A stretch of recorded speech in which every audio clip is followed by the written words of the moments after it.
And now we finally get to Lagrange method. Hey guys, so I'm starting up again. So now I get to Lagrange method. So the problem I'm trying to solve, remember when I go back to my portfolio optimization, I want to maximize a function.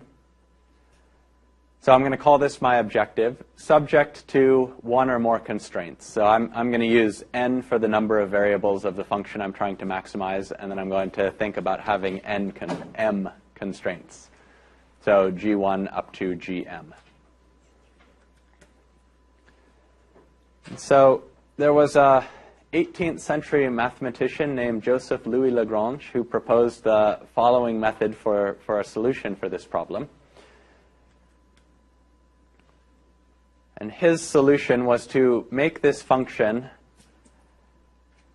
that's now a function of the original n variables, so x1 up to xn, and then also these values lambda, so you get one lambda for each of the constraints you have. So lambda is going to go, or the subscript on lambda will go from 1 to m, so there's lambda 1 for g1, lambda 2 for g2, and so on.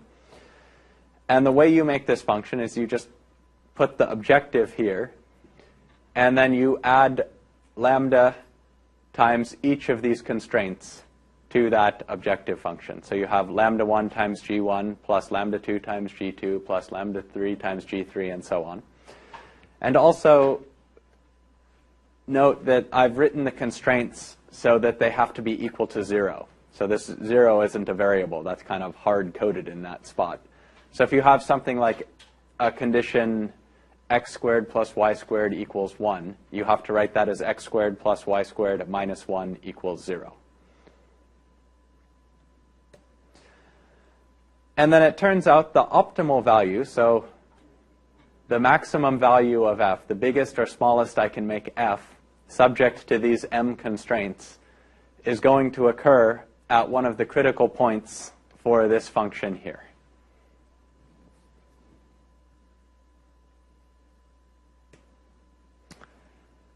So just a little terminology to get us started. This function, capital F, so it's a function of the n variables and the m lambda values, is called the Lagrangian.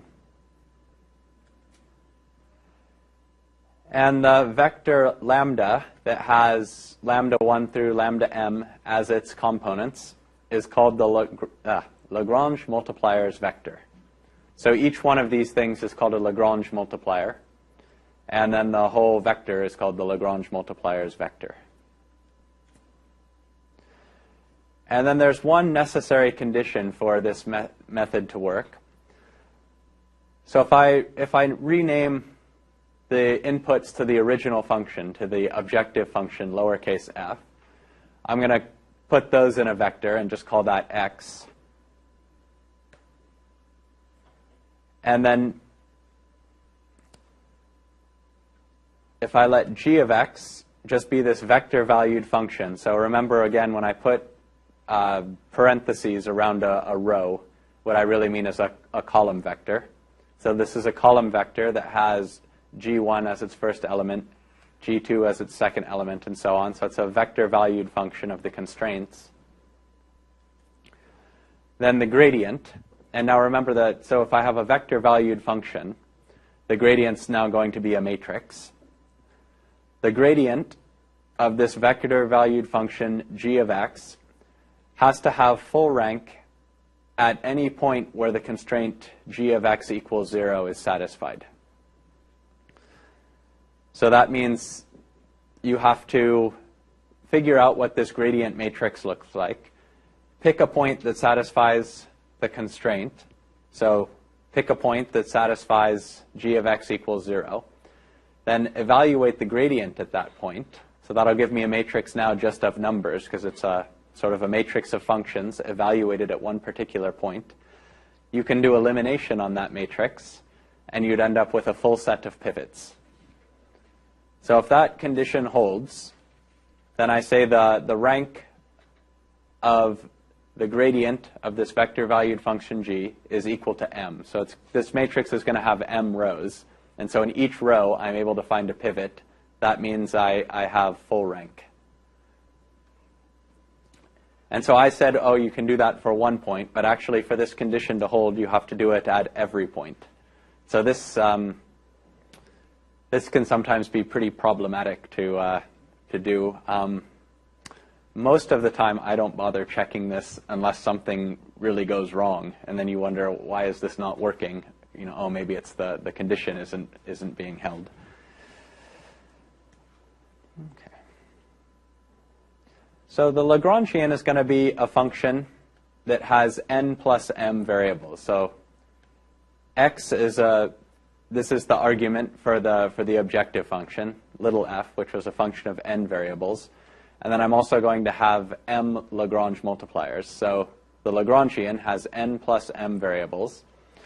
And I need to compute the gradient of this thing because I need to find the critical points, because what I'm after is a critical point of the Lagrangian will correspond to an extreme value of my optimization problem.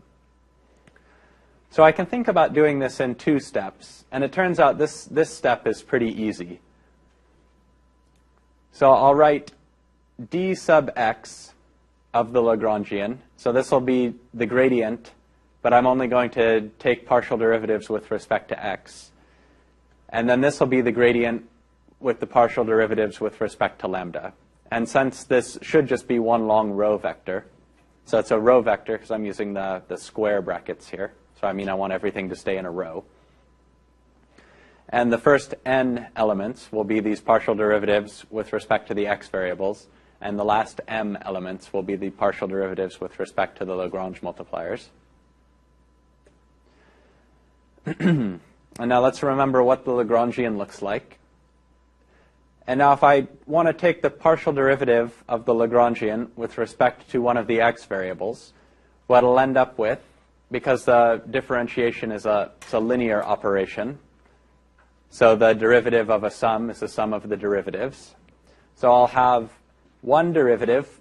So if I'm taking the partial with respect to xj, I'll end up with the partial derivative of little f with respect to xj. So that's my first term here.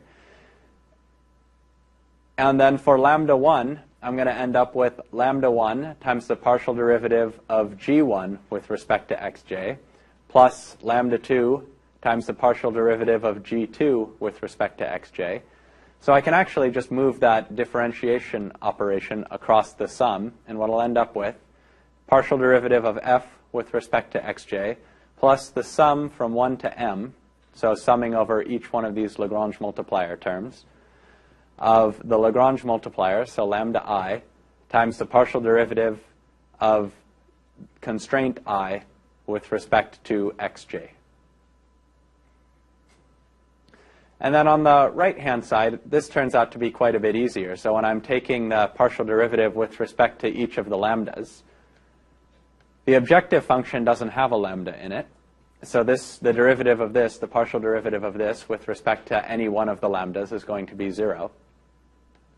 And also, the g doesn't have any lambdas in it. It's also a function just of the x variables. So the only place the Lagrange multipliers are going to show up are just lambda I to the 1. And so when I'm taking the partial derivative with respect to lambda I, every one of these is going to be equal to 0 except for lambda I. And so what I end up with is just gi of x.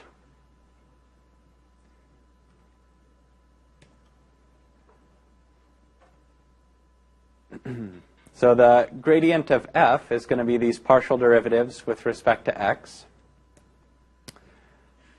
The gradient of g is going to be this, so it's a little tricky to see, but there's n columns, so x1, x2, all the way up to xn. And then there's m rows, so it's an m by n matrix. And then each row is just going to be the gradient of gi of x. So here, first row is the gradient of g1, second row is the gradient of g2, and so on. So I end up with this matrix being the gradient of a vector-valued function. So now I can express the sum in the second term using matrix notation. So I had this sum of lambda I times the partial derivative of gi with respect to xj. And so if I look at a column here, if I pick a particular j, so suppose I pick j equals 2, that's going to be the second column of this matrix. So this sum is just going to be equal to lambda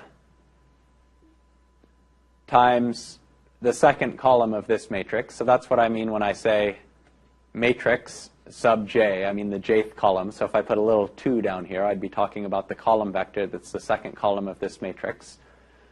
And I can write this sum then as lambda transpose times that specific, so the jth column of this matrix. That's going to make my notation a little bit easier to handle now. I don't have to write out all of these partial derivatives. I can just write it out in terms of gradients. So it follows that my gradient for the whole Lagrangian now, this is going to be the gradient of f plus this thing that I just worked out up here. And so I'm going to be able to do this plus operation because the gradient of f is going to be a row vector with n elements. And then lambda transpose, that's also going to be a row vector with n elements. And I'm going to multiply that by an n by n matrix. So it's going to stay a row vector with n elements.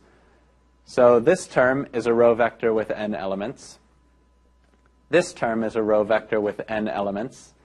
And so I can do the sum just by doing the summation element-wise. And I end up getting exactly what I had in the sum formula on the previous slide.